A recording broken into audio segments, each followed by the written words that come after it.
Assalamualaikum warahmatullahi wabarakatuh. Seluruh bangsa dan semuanya, jumpa lagi di channel Jaga TV. Semoga dalam keadaan serta orang satu apa rahmat barokah salamah wa suratan untuk kita semuanya. Terkait dengan cuitan Gus Yahya ini yang menuduh bahwa pondok pesantren Masjid Taklim di Banyumas yang mengundurkan diri dari Laskar Sabilillah sebagai hoak. Saya luruskan seperti ini. Awal deklarasi Laskar Sabilillah itu di Pondok Pesantren Bumi Selawat Sitinggil,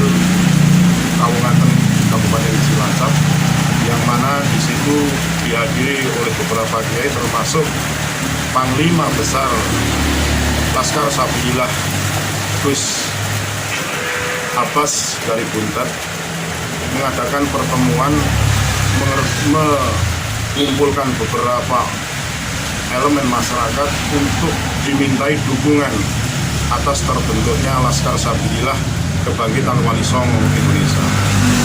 Jadi intinya manakala ada pondok pesantren atau masjid taklim yang menyatakan mundur dari Laskar Sabilillah, itu perlu kita luruskan sebagai kejanggalan administrasi karena belum ada anggota resmi dari Laskar Sabilillah Kabupaten Banyumas. Gus Yahya ini salah menafsirkan mengenai pengunduran beberapa masjid taklim dan pondok pesantren sebagai anggota Laskar Sabilillah.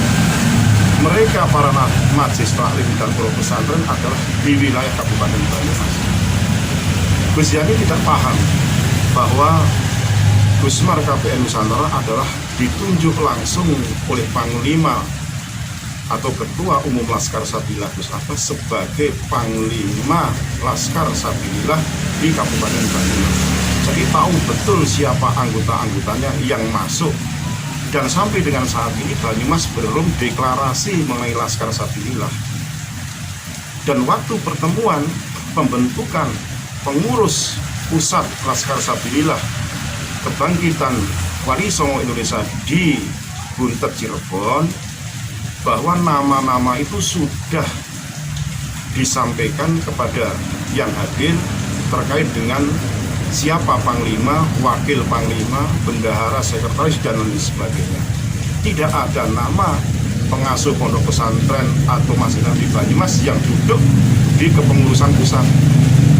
Sehingga ironis manakala ada surat pengunduran kepada pengurus pusat, sistem kedudukan mereka di wilayah Banyumas yang notabene di bawah kendali Gusmar KPN Nusantara sebagai Panglima Laskar Sabilillah Kabupaten Banyumas. Ini yang disebutnya hoak, karena secara administrasi belum ada, secara SK belum ada, baru perekrutan lewat WhatsApp.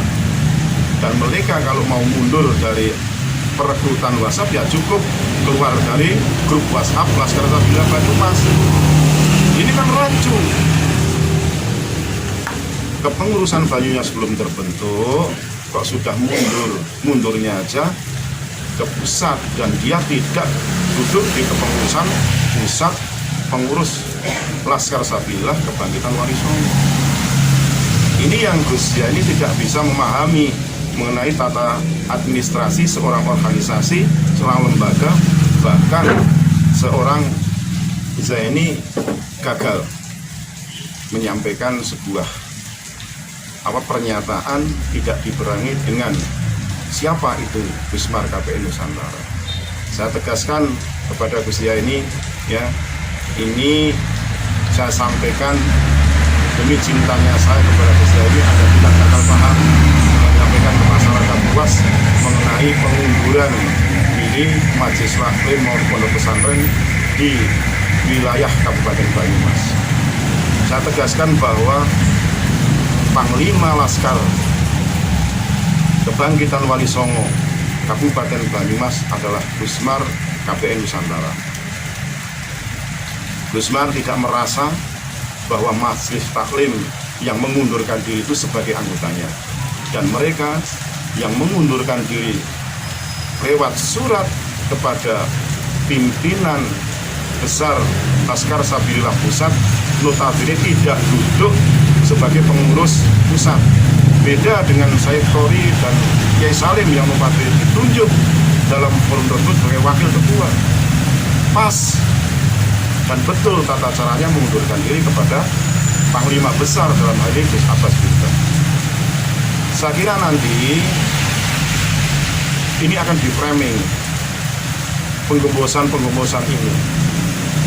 Surat itu betul cuma yang bikin orang satu, tangganya sama, alasannya sama, bahkan ada yayasan ya dengan nama yang sama dengan ketua yang berbeda.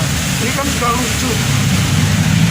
Ini harus perlu dipahami oleh Gus Yaini selaku kreator YouTuber yang menyampaikan hal benar kepada masyarakat. Jangan sampai blunder.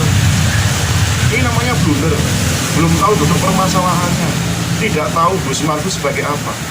Gus Mar itu panglima Laskar Sabilillah Kabupaten Banyumas, layak menyebut itu sebagai hoak karena itu di wilayah Banyumas.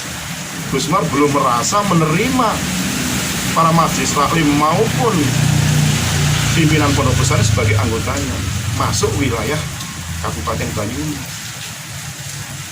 Dan kalau mengunduran dirinya surat itu ke pusat, dia tidak duduk sebagai pengurus pusat. Lucu, blunder, diguyur pitik seperti itu.